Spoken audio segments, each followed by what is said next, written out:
Tudo bem?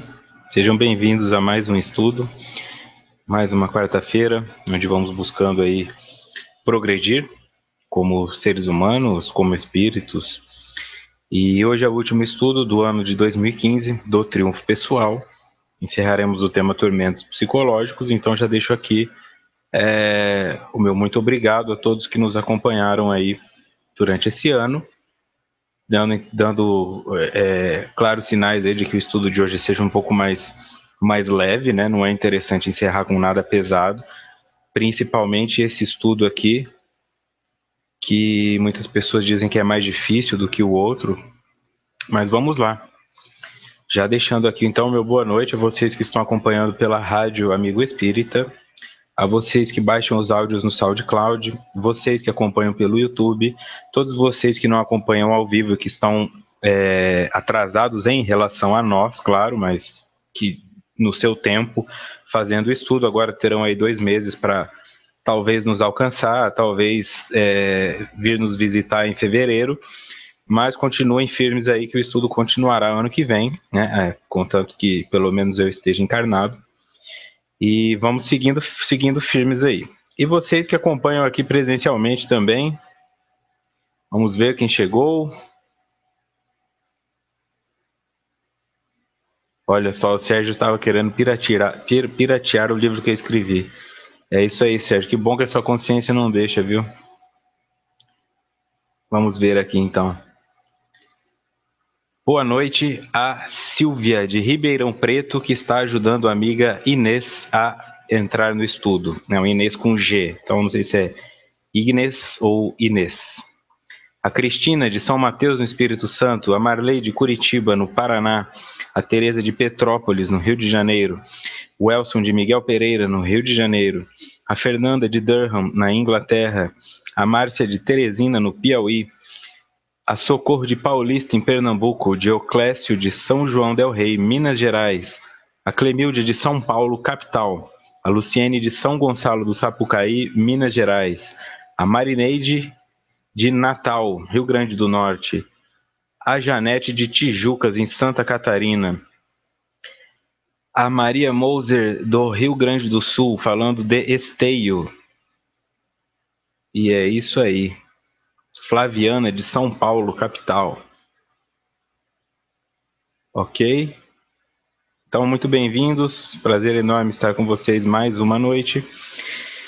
Para quem está em outro fuso horário, manhã, tarde, não sei, mas é muito bom estar com vocês. Esse é o estudo da obra Triunfo Pessoal, escrita por Divaldo Franco e Joana de Ângeles, realizado pela Rede Amigo Espírita, e eu sou Vitor Antenori Rossi. Hoje estamos no encontro de número 25. Encerraremos o início do capítulo 3, Tormentos Psicológicos, parte 2. Ok? É isso aí, então. Vamos lá, então. Esse é o slide... Não foi o slide final do estudo anterior, mas é o slide que fecha o tema do estudo anterior. Joana, a apologia da insensatez produzida pela mídia alucinada perverte a identidade do indivíduo, massificando-o e nivelando-o nas faixas do egoísmo doentio, assim como da fatuidade. Perverte a identidade do indivíduo, massificando-o. Ou seja, nós vamos ficando cada vez menos indivíduos e indo mais para um coletivo. O que é bom em um ponto, mas o que é ruim em outro ponto. Porque essa massificação, de alguma forma, também padroniza as convenções de como devemos pensar, como devemos agir, como devemos sentir, não dando tempo para que as pessoas alcancem a sua própria evolução. Então eu vou dar um exemplo no mundo das drogas. Antigamente, a cocaína e a heroína, elas eram vendidas em farmácia. Né? Se você digitar aí no Google heroína Bayer mesmo, né? dessa indústria farmacêutica que tem o slogan "Se é Bayer, é bom", você vai achar frascos de heroína vendidos em farmácia pela Bayer. De repente começaram a perceber que essa droga causava uma dependência muito devastadora nos indivíduos que a utilizavam, e aí tiraram ela do mercado. Passou a ser ilícita. Mas qual foi o panorama problemático? Eles não montaram uma rede de intervenção e tratamento antes de retirar a droga. Tá? Então, imagine isso acontecendo no mundo hoje, principalmente aqui no Brasil.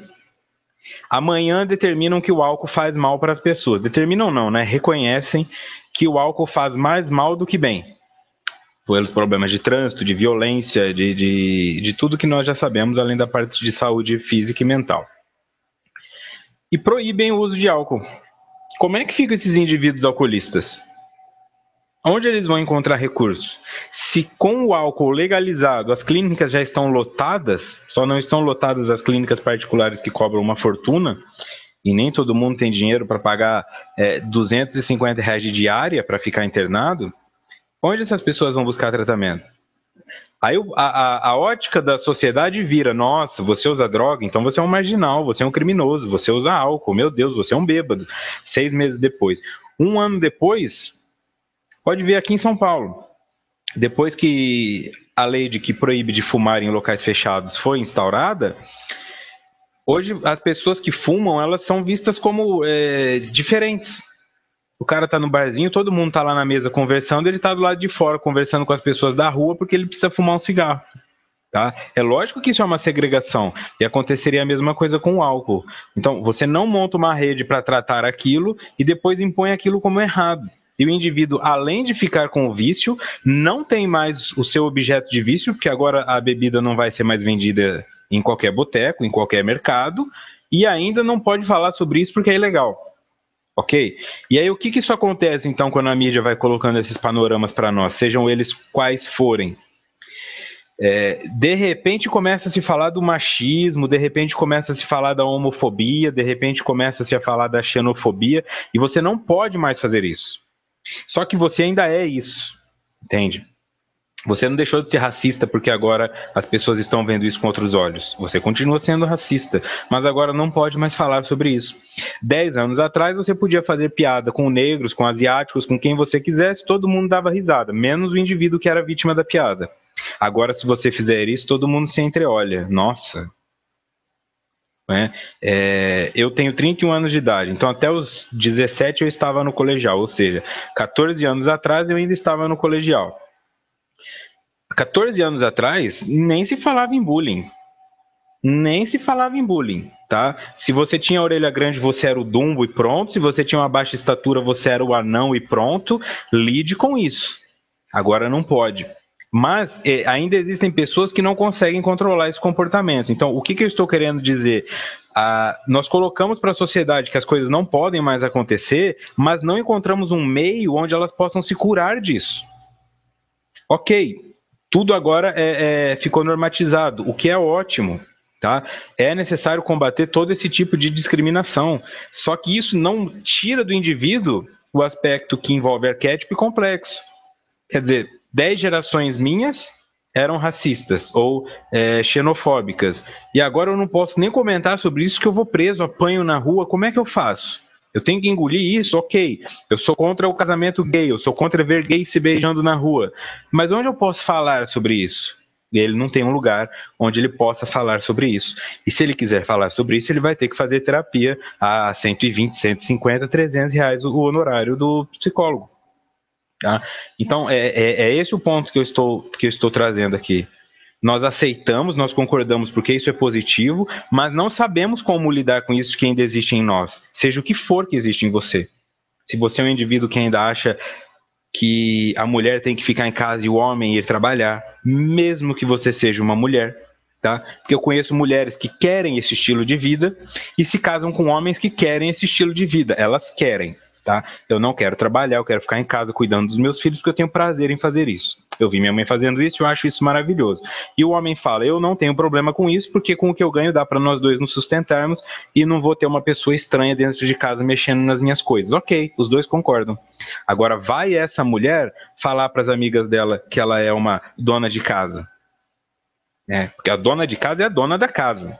mas é visto como um sentido pejorativo. Nossa, você está submissa, nossa, você está aceitando um machismo, né? Não pode concordar. E se for o inverso? Um homem que gosta de cuidar da casa, que gosta de cozinhar, que gosta de lavar louça, que se sente bem fazendo tudo isso. Ele é um submisso capacho da esposa dele. Tá? Ele não pode falar isso para os amigos, ele tem que guardar isso para ele. É nesse aspecto que eu trago a reflexão. Tá? Nós mudamos os paradigmas da noite para o dia, tá? Porque quando se trata de paradigma psicológico, a mudança às vezes leva 100, 150, 200 anos. E como eu disse, o bullying, que há 14 anos atrás simplesmente não existia, agora é uma coisa que leva o indivíduo para a Fundação Casa, dependendo do que ele fizer. Mas como é que nós trabalhamos esses aspectos, então? Tomar muito cuidado com o que eu saio repetindo por aí e julgando no outro, né? Porque são pessoas que não tiveram tempo de se modificar e não têm um local para tratarem-se desses preconceitos, né? Um local que seja gratuito, porque nós sabemos que os serviços de saúde mental públicos estão falidos, né? É psicólogo que atende 15 pessoas num dia, em sessões de 20 minutos, e com todo respeito, não dá para fazer nada dentro desse tempo. Vamos ver aqui como está no chat. Isso, comparando com trabalhos, né? Isso, o Dioclésio colocou, por exemplo, a pessoa trabalha como um catador de lixo e ela tá bem com isso, o que ela ganha é o suficiente. O que o cara precisa? O cara é um indivíduo que gosta de fumar um cigarro e tomar uma cerveja, tá? E fazer um churrasco ali com os amigos. Ele trabalha de catador de lixo e ele tem essa vida que ele quer. Só que aí a sociedade parece, nossa, você não estudou, você tem que fazer uma faculdade, você tem que fazer uma pós-graduação. Por quê? Por que ele tem que fazer isso? Tá? Se nós vemos indivíduos aí, PhD, com um doutorado, numa casa gigantesca, toda murada e com cerca elétrica, que não faz um churrasco em casa. Construiu uma piscina onde ele nunca entra, que não é feliz, que não recebe amigos, né? Então, bem colocado também. Tá tudo dentro de nós e nós não percebemos, às vezes, o quanto nós pressionamos os outros e a nós mesmos para buscar padrões de felicidade que são delimitados pela mídia. Como se ser rico fosse sinal de felicidade e ser pobre de infelicidade. A Eliane fala dos xaropes de codeína. Nos Estados Unidos ainda é mais comum, né? Eles trabalham muito mais com derivados do ópio do que aqui. Aqui realmente é bem mais difícil. A Fernanda diz que trabalha no primário e as crianças não entendem o que é bullying. Sebastião chegou atrasado de Cornélio Procópio, mas chegou. Tudo isso aí, pessoal. Olha lá. Legal, muito bom. Vamos lá. Agora, continuando. Em Joana. Ao mesmo tempo, a perda de contato do ser humano com o si mesmo, o self, esmagado pelo desconcerto moral que graça na sucessão dos escândalos que chocam e logo passam, deixa a falsa ideia que a felicidade é a conquista do poder para o prazer e do ter dinheiro para comprar o poder. Eu vou ler a parte toda. Completando o círculo vicioso da ostentação e da queda, da glória sob os holofotes da ilusão e do imediato ouvido nas masmorras do abandono a que vai relegado, bem como do conflito pessoal que surge e o domina. Então aqui, dando continuidade nisso que eu trouxe de reflexão.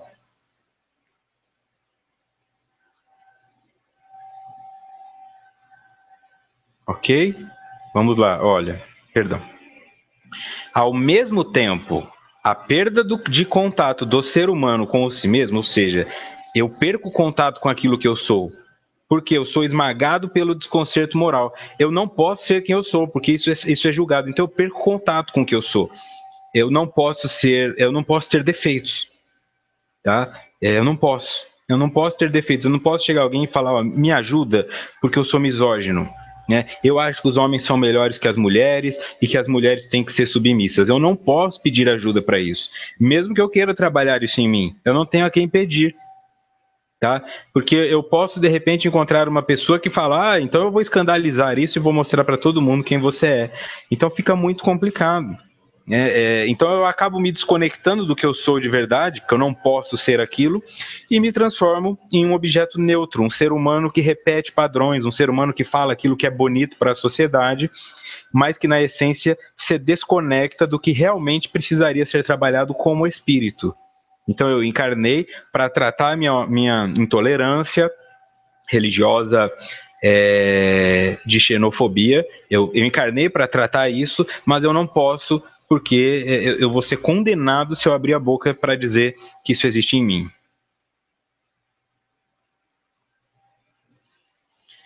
Esmagado pelo desconcerto moral que graça na sucessão dos escândalos que chocam e logo passam, deixa a falsa ideia que a felicidade é conquista do poder para o prazer e do ter dinheiro para comprar o prazer.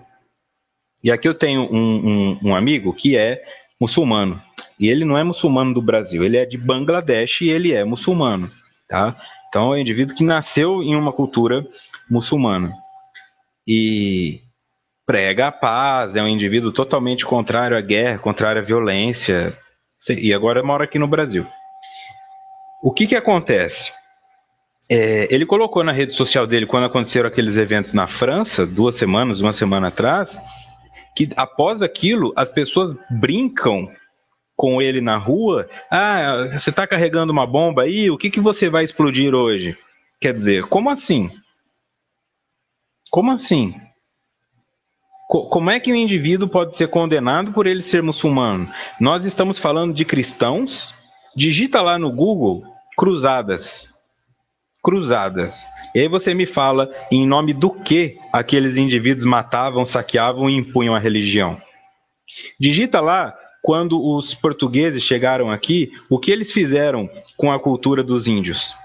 E aí você vai me falar se realmente dá orgulho de ser cristão baseado nisso. Se ser cristão é uma coisa limpa e ser muçulmano é uma coisa suja. E ser budista, os caras não estão nem com nada, só ficam meditando. Isso é uma coisa nossa. Isso é um aspecto nosso. Nós fazemos sem perceber. Nós achamos às vezes que não somos preconceituosos e somos. Tá? E temos que tomar muito cuidado com isso. Porque se eu nasço em uma cultura que não é cristã, e eu fico sabendo só das notícias negativas com relação ao cristianismo, eu também não vou amar Cristo, não. Tá? Se eu pego a Bíblia para ler com clareza o que era aquele Deus, era um Deus que matava todo mundo que não acreditava nele. Para que eu vou seguir um Deus desse? Só que como nós somos criados nesse contexto, parece que nós estamos certos e os outros estão errados, né? E nós vamos tendo esse preconceito. Coitado desse ateísta, mal sabe o que o espera. Às vezes o cara faz caridade, às vezes o cara é uma boa pessoa. O que o espera é a causa e efeito. Se ele fez o bem, o que o espera é o bem. Ele sendo ateísta, ele sendo muçulmano, ele sendo o que for, né? Começa por aí o nosso trabalho de lidar com esses aspectos de escândalos que chocam e logo passam. Então, o que esse indivíduo colocou? E os massacres que os Estados Unidos promoveram em Israel? E a faixa de Gaza? Tanto faz essas pessoas morrerem? Eles merecem morrer? Tá? Então, é aí que eu proponho essa reflexão. Se nós estamos estudando triunfo pessoal, nós temos que vencer a nós mesmos. E não há como vencer a nós mesmos se alguns aspectos que são sombrios, portanto estão ocultos, não forem trazidos à luz. Então, se essas coisas que estão sendo faladas te incomodam e você já está com vontade de desligar essa janela, ou desligou e voltou depois, ou está com vontade de estapear a minha cara, e irritado com a minha voz, irritado com tudo, isso é um sinal de que talvez esse discurso esteja tocando algum preconceito seu que não quer ser tocado. A Carolina colocou aqui também piadas que começam com piada de loira, piada de gay, piada de português, piada de tudo, né? Tudo que envolve essas brincadeiras, mas nós estamos ofendendo, né? Então muita gente achou um absurdo.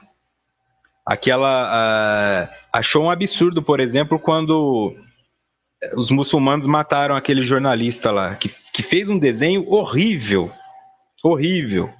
tá? Atacando a religião. Mas não, isso não dá nada. Só que aí aparece uma pessoa falando mal de Chico Xavier, ele se dói. Então quem é você? Não pode falar de Chico Xavier, mas pode fazer piada com o islamismo? Então é nesse ponto. Se tem dois pesos e duas medidas, tem preconceito. porque você está tomando que uma coisa é inferior à outra, sem ter tido contato com aquilo, sem levar em conta a ancestralidade, os arquétipos, os complexos, o contexto sociocultural que aquelas pessoas estão envolvidas, e sem colocar olhar crítico na sua própria crença, né? Buscando falhas que possam existir no comportamento de cristãos ao longo da história. E foram muitos. Não foram poucos, não. Tá? E muito do que nós vivemos de ignorância hoje, em todas as ciências, originam da Idade das Trevas, promovida pela Igreja Católica Cristã, que queimou um monte de livros científicos e filosóficos, que infelizmente nós perdemos essas informações. Deixa a falsa ideia que a felicidade é conquista do poder para o prazer e do ter dinheiro para comprar poder. E como isso reflete em nós? Nós fazemos essa associação, por exemplo, de que os que têm poder são os bonzinhos. Então eu ligo para o que um estadunidense pensa, porque os Estados Unidos são uma potência. Mas e aquele cara que mora lá no Gabão? Interessa o que ele faz? Eu vou ler um livro do cara que escreveu um livro no Quênia, aí o que o pensamento do cara faz? O cara do Quênia deve ter escrito um livro sobre corrida, né? Maratona. Não pode ter um filósofo ali. Então é com isso que nós temos que tomar cuidado, porque nós associamos que o dinheiro é poder e que o poder é o benefício.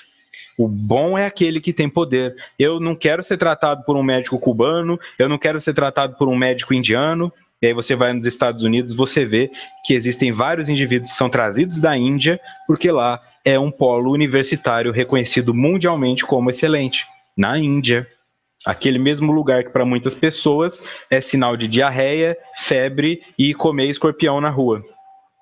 Tá? Porque a Ásia é tudo a mesma coisa. Tomar cuidado com esses aspectos, por quê? Porque o mesmo ocorre inverso.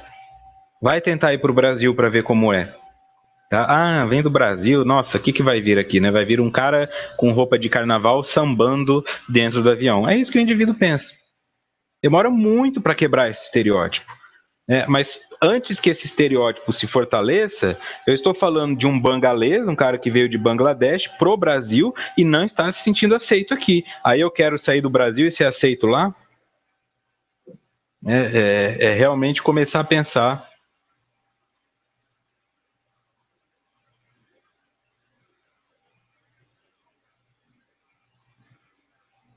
Muito bom. Eu gosto muito desses pensamentos.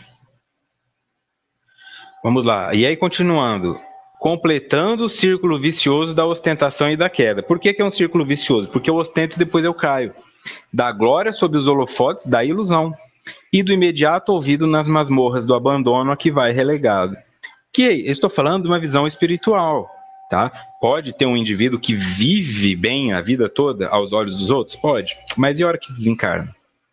E esse poder todo, o que serviu? Se o Barack Obama desencarnasse hoje, o que significa ser o presidente dos Estados Unidos no mundo espiritual? Lá no umbral. Nada. Nada. Não significa nada. E pelo contrário, pelo número de inimigos que os Estados Unidos têm e o número de desencarnados que tem no mundo e que inclusive eles causaram, ele vai ter que esconder que ele é presidente dos Estados Unidos, senão ele vai correr sério perigo de ser caçado. E eu começo a trazer isso para a minha vida, então. Mas eu sou o chefe do setor de psicologia do Hospital das Clínicas de São Paulo, por exemplo. E daí? E daí? Você é melhor do que o gerente lá do pessoal que trabalha como catador de lixo? Espiritualmente falando? Isso te dá mais mérito que ele? Vai depender do que você está fazendo como chefe do setor de psicologia. Né? Porque o que nós vemos? Ou o chefe do setor de ortopedia. Aí você vai ver quais são os profissionais contratados lá, só tem médica bonita. Entendi. O que está acontecendo aqui? O que você fez com o seu cargo de chefe do setor de ortopedia? Ou o gerente de recursos humanos da sua empresa? Ou o CEO? Ou operador de telemarketing? Então eu tenho um operador de telemarketing que está responsável por atender um indivíduo que está extremamente frustrado, Ele comprou uma coisa, né? Colocou um sonho naquilo. Finalmente eu vou comprar um celular novo. Finalmente eu vou comprar uma geladeira. Eu quero isso. Eu estou feliz com essa compra. Eu tenho dinheiro. A coisa vem quebrada. Ele está muito chateado. Ele vai reclamar e é tratado como lixo. Então, você, um operador de telemarketing que faz isso com o indivíduo, né, é uma pessoa que não está construindo coisas positivas. Porque o indivíduo às vezes pensa, essa profissão aqui ninguém liga. Liga sim. Toda vez que eu liguei para um telemarketing e eu fui bem atendido, eu me senti uma pessoa diferente e eu devolvi isso para a pessoa que me atendeu. Muito obrigado pela forma que você me atendeu. Tenha um ótimo dia. São coisas pequenas. Você pode modificar a vida das pessoas em qualquer profissão que você esteja, para bem ou para mal.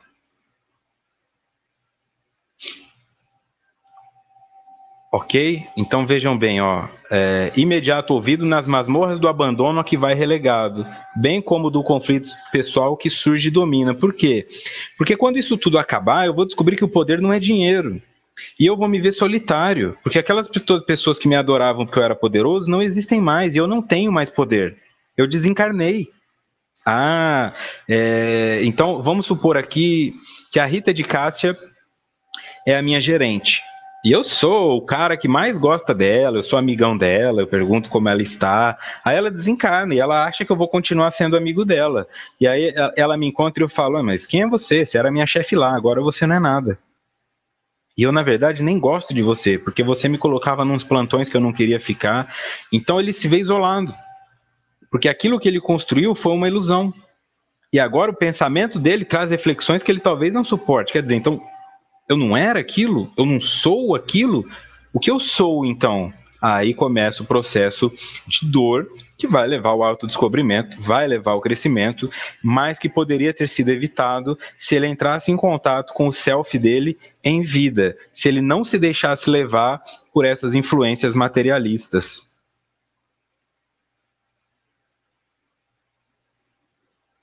Olha aqui. Sirlene colocou o seguinte: a única superioridade que existe é a moral, e esta não se auto-intitula ou se reconhece como tal. Com certeza, eu concordo, né? Isso também está em Kardec, porque o indivíduo que é superior moralmente, ele só é superior moralmente porque ele não se gaba disso. Então acabou. Ser superior moralmente automaticamente te torna humilde. Não tem como você ser superior moralmente e arrogante. Isso que é o lado bom de acreditar nisso.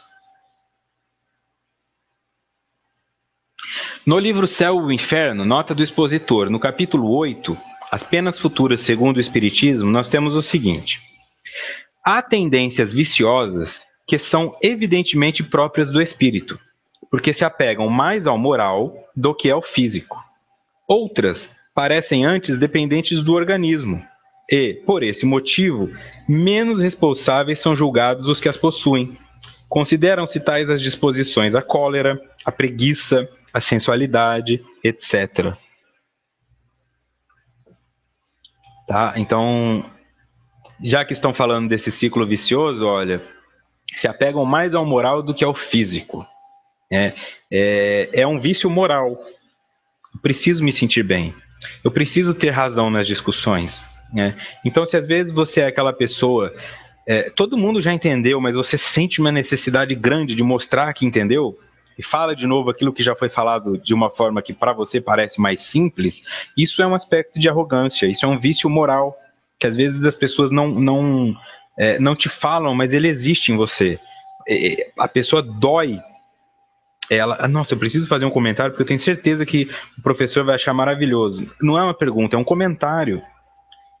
Como se ela dissesse: olha, professor, eu vou falar o que o senhor, que é professor, falou, e de uma forma mais clara para que os outros entendam e vejam o quanto eu sou inteligente. Isso é um vício. Tem pessoas que são viciadas em fazer isso. Se você faz faculdade, deve ter alguém na sua sala que é assim. Se você não for essa pessoa, cabe refletir e pensar: por que eu tenho essa necessidade, né? Por que eu preciso sintetizar para que os outros entendam? Que benefício isso me traz? Isso vai te ajudando a crescer. Outras parecem antes dependentes do organismo, e, por esse motivo, menos responsáveis são julgados os que a possuem. Consideram-se como tais as disposições à cólera, à preguiça, à sensualidade, etc. Porque, mas como é que faz, né? Imagina se você tem um corpo maravilhoso, você anda na rua, todos os homens olham, todas as mulheres olham, é difícil, né? É muito mais fácil reconhecer isso em um ser humano. Quer ver como isso acontece? Quando você pega um famoso passando por traição, tá? Como você pega a Gisele Bündchen foi traída. Oh, mas como que a Gisele Bündchen foi traída? Ela é linda, ela é um exemplo disso e daquilo. Mas também o marido dela é lindo, um monte de mulher dando em cima, uma hora o cara falha mesmo. Quer dizer, tem um perdão. Né? Parece que pode acontecer isso. A pessoa bonita, agora vai uma pessoa que a sociedade considera feia trair. Nossa, namora um cara feio desse aí e ainda consegue ser traída. Olha o que ela ainda tem que sofrer. É como se fosse culpa dela, como se isso não estivesse relacionado ao caráter e à moral. Né? Então parece que ela é muito ruim em tudo, porque ela foi traída por um cara feio. Mas se ela for traída por um cara lindo, tudo bem, é normal, porque o cara sofre muito assédio. E isso está embutido em nossa sociedade, né? Em nosso pensamento.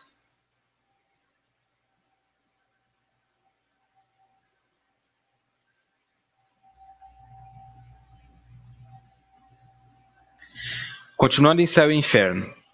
Hoje, está plenamente reconhecido pelos filósofos espiritualistas que os órgãos cerebrais correspondentes a diversas aptidões devem o seu desenvolvimento à atividade do espírito. Assim, esse desenvolvimento é um efeito e não uma causa. Um homem não é músico porque tem a bossa da música, mas possui essa tendência porque o seu espírito é musical. Reconhecido pelos filósofos espiritualistas que os órgãos cerebrais, correspondentes a diversas aptidões, devem o seu desenvolvimento à atividade do espírito. Quem faz os dois estudos sabe que ontem mesmo nós conversamos sobre isso. Não está no cérebro, então, as aptidões. É o espírito que as traz e reflete esse conhecimento no cérebro, ativando áreas onde isso se torna possível. Tá? Mas eu não nasço com o dom da música porque eu nasci com um cérebro que tem isso desenvolvido. Tá? Eu, Vitor, tenho o dom da música no meu cérebro. Né? A área responsável por me permitir ser um bom músico no meu cérebro, perdão. Mas eu não tenho isso no meu espírito. Então, isso não é ativado no meu cérebro, portanto, eu não sou um bom músico. Assim, esse desenvolvimento é um efeito e não uma causa. Um homem não é músico porque tem a bossa da música, mas possui essa tendência porque o seu espírito é musical. O que isso nos traz de uma boa reflexão?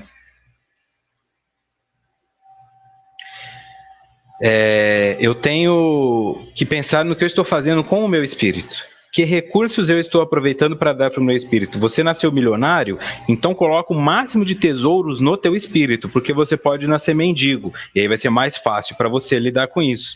Agora, se você não transforma isso em um aspecto espiritual, isso fica apenas materializado quando você desencarna e vem na pobreza, mesmo que não seja mendigo, mas em uma condição inferior à sua, vai ter um sofrimento, vai ter angústia, vai ter inconformação, pode ter rebeldia, pode ter ideação suicida, porque você sente falta de algo que você não sabe o que é da riqueza que você tinha anteriormente. Tá? Construir, então, isso dentro do espírito é muito mais importante do que transformar isso para o corpo físico.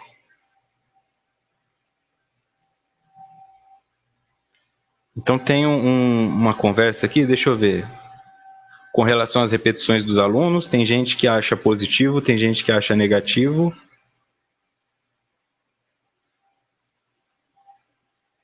Né? Bom, eu sempre digo que nada deve ser levado ao pé da letra, né? E se formos analisar, por exemplo, a situação, veremos que quem é a favor de que os alunos façam isso são as pessoas que fazem isso no chat. E quem é contra são as pessoas que fazem pouco isso. Então é aí que nós vamos enxergando quem nós somos. Tá? É tudo uma questão de reflexo, mas como foi colocado? E se eu tenho 120 alunos e todos eles querem mostrar que entenderam o que eu falei? Então fica nesse aspecto, né? E é claro que eu estou me referindo aqui àquele aluno que só faz isso. Não levanta a mão para colocar uma dúvida, Tá? Quando ele tem uma dúvida, ele não a expõe, ele vai, estuda em casa, procura no celular ali no Google, não pergunta para o professor, e depois que ele tem a resposta, ele levanta e fala: ah, isso aí não é igual tal autor falou em tal livro? Como quem diz, eu sei, mas não há nada que eu não saiba. Eu sempre sei, mas dúvidas eu não tenho. E isso é um indício de alguém que, acho que foi a Carolina que colocou aqui, pessoas que precisam desse tapinha nas costas, né? E que ao mesmo tempo, às vezes, precisam até aparecer mais do que os professores. Polemizou aqui o chat, isso é bom. O bom orientador é aquele que não dá respostas, né? Que traz dúvidas. O quase total desrespeito, agora em Joana.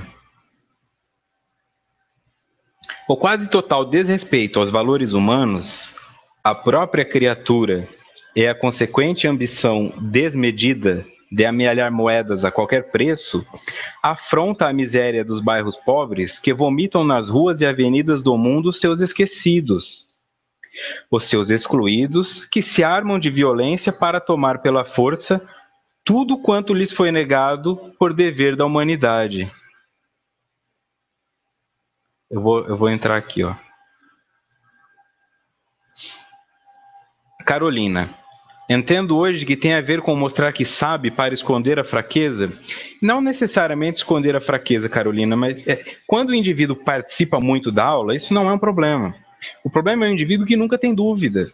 Então, como se ele dissesse, entendeu, eu estou aqui apenas para pegar o diploma e eu vou colocar o meu professor em situações desconfortáveis, porque eu já fui professor universitário, né? E você não tem o conhecimento de tudo. Você prepara aquela aula, amplia os seus conhecimentos, as possíveis dúvidas com relação àquilo, aí de repente vem um aluno e pergunta, mas tal pessoa em 1928 escreveu um livro que discorda disso.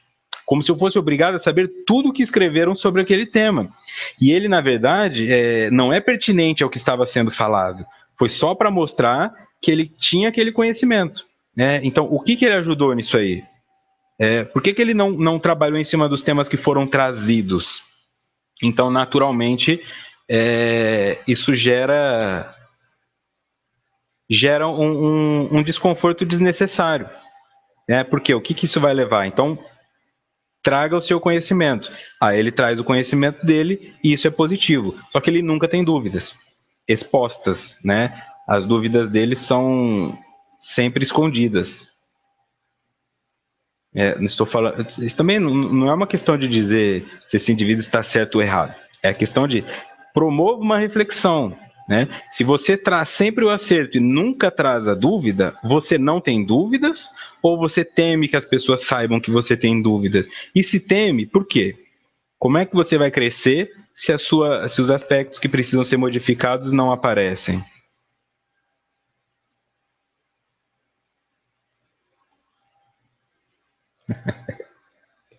A Fernanda entendeu aqui. É isso mesmo que eu estou falando, Fernanda. Por quê? Né? O aluno perguntou para ela qual era a origem da palavra na aula do Básico 1.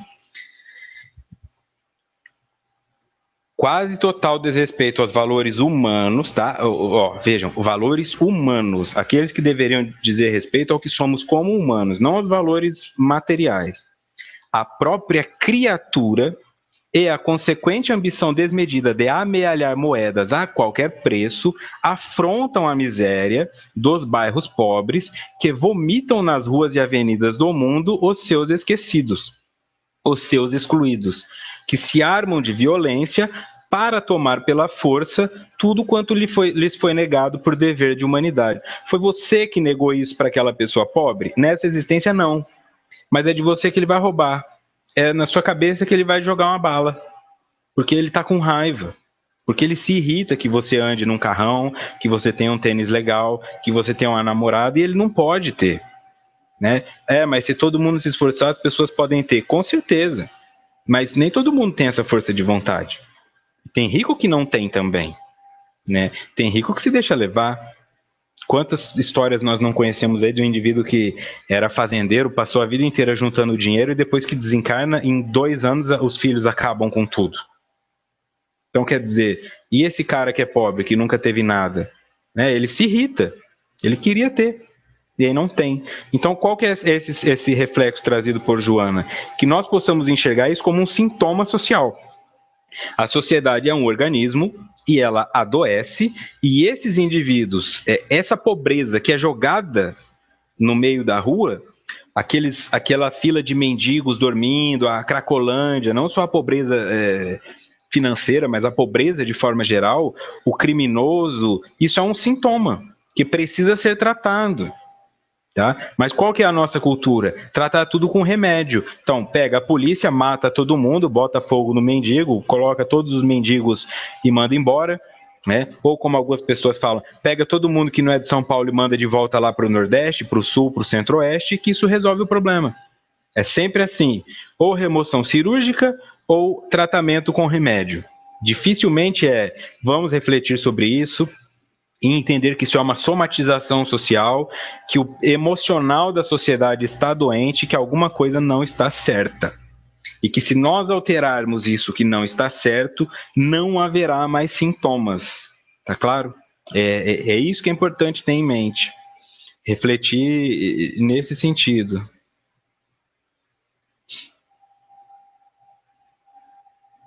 Então, ó, a miséria dos bairros pobres que vomitam nas ruas e avenidas do mundo seus esquecidos. Tá? Para nos mostrar que eles estão ali, porque se essas pessoas não aparecessem, aí elas não teriam chance nenhuma. Pode raciocinar. Será que a maioria dos projetos sociais que aparecem em favelas ou em bairros pobres não tem o objetivo de tirá-los do centro da cidade? Se essas pessoas não cometessem furtos e vivessem só na periferia, será que elas seriam beneficiadas com alguns projetos sociais como nós vemos? Então, é para ficar nesse aspecto aí, né? Será que nós nos importaríamos com essas pessoas? Eu ia querer tirar da rua o menor abandonado? Se eu, ou na verdade eu quero tirar esse menor abandonado da rua, senão ele vai roubar o meu iPhone, senão ele vai roubar o meu tênis novo. E se esse cara não representasse perigo, eu não saberia que ele existe e não haveria por que trabalhar em cima dele.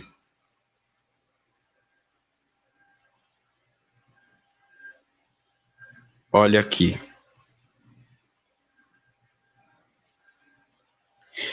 A Maria Moser. Nos anos 70, a cidade de São Leopoldo mandava os pobres de lá para cá em Esteio, porque Esteio era cidade de pobre. Então, né? Então, refletir sobre isso aí.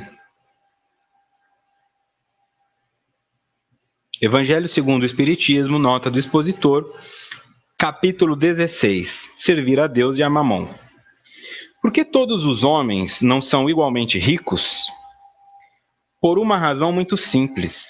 É que não são igualmente inteligentes, ativos e laboriosos para adquirir, nem sóbrios e previdentes para conservar.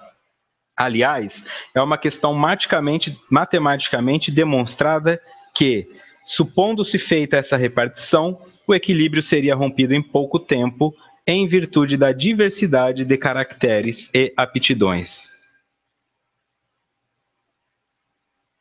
O que isso nos traz?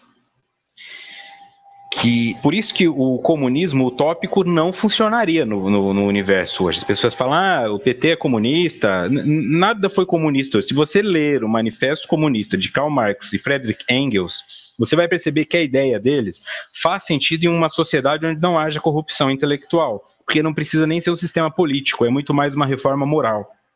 O que significaria? Se nós pegássemos todo o dinheiro do mundo hoje e dividíssemos em porções iguais para todos os indivíduos, tá? Vamos supor que desse 1,5 milhão de reais para cada pessoa. Todas as pessoas do mundo receberiam exatamente 1,5 milhão de reais. Em um mês, você já teria um mendigo. Teria um mendigo e teria um rico. Por quê? Por exemplo, o cara vai pegar esse 1,5 milhão e vai abrir um bar. E o outro vai gastar 1,5 milhão no bar desse cara. Vai, porque ele é alcoolista. Então e o outro vai saber ganhar dinheiro com isso. Um monte de alcoolistas gastarão seu 1,5 milhão no bar desse cara, e esse cara fará esse 1,5 milhão virar 15 milhões, e dentro de 10 anos nós estaremos exatamente onde estamos. Porque o ser humano não tem as mesmas aptidões, o ser humano tem vícios, os outros têm intelectualidade, os outros têm criatividade e, naturalmente, depois de um tempo, esse desequilíbrio retornaria. Então, se trata muito mais de uma reforma moral do que uma redistribuição financeira. E nós temos exemplos aí do tal do MST, né, Movimento do Sem Terra, que tem pessoas que estão sem terra desde que eu sou adolescente eu ouço falar do MST e esses caras continuam sem terra. Eles dirigem Hilux e não tem terra. Então, por quê? Porque não importa o que você dê para esses indivíduos, eles vão fazer desaparecer. Eles vão querer sempre mais, porque isso é deles. Tá? Tem gente boa nesse movimento? Eu acredito que tem. Né? Eu acredito que tem gente boa em todo lugar. Mas é isso que nós vemos. E quantas pessoas não recebem cesta básica do governo e vendem aquela cesta básica para ir fumar crack? Adiantou alguma coisa? Então, se não houver uma reforma moral, se não houver uma reforma emocional, pode redistribuir dinheiro, que depois de um tempo estaremos na mesma situação. É isso que está sendo trabalhado aqui, ó. Supondo-se feita essa repartição, o equilíbrio seria rompido em pouco tempo, em virtude da diversidade de caracteres e aptidões. Isso está no Evangelho segundo o Espiritismo.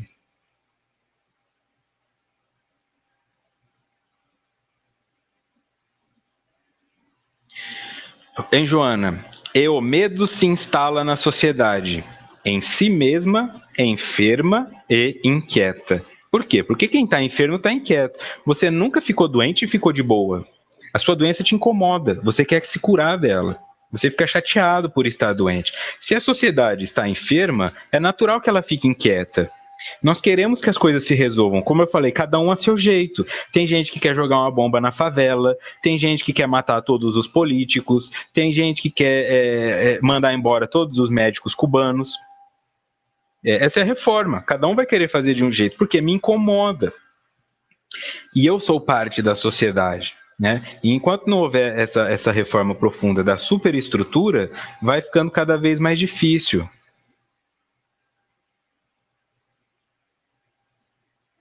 No livro dos médiuns, no capítulo 6º, das manifestações visuais, temos o seguinte, em nota do expositor. O medo faz que, a miúde, se veja o que não existe. Aqui, no livro dos médiuns, tá? Dentro do contexto, se refere ao seguinte, eles estão conversando assim, mas e aquelas pessoas que têm medo do escuro? Né? Parece que se eu apagar a luz, o diabo chega, o espírito obsessor chega, vai ser um demônio debaixo da minha cama, mas com a luz acesa tudo se resolve. Opa, tô salvo. Né? Como se o espírito fosse, não, com a luz acesa eu não posso chegar. Né? Como se fosse aquela ideia do vampiro que tem medo da luz.